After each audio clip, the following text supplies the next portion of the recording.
Nega har bir insonga Makkaga borish nasib qilmaydi?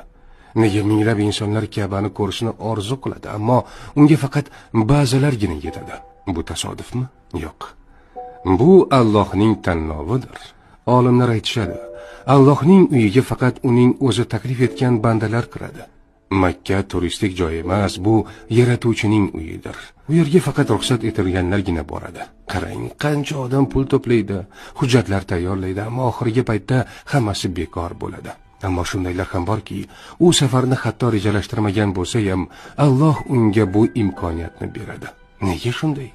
Chunki Alloh qalblarni tanlaydi. Payg'ambarimiz sollallohu alayhi vasallam aytganlar: Umra qiluvchi ziyoratchi Allohning mehmonidir. U zot ularni chaqirdi va ular javob berdilar.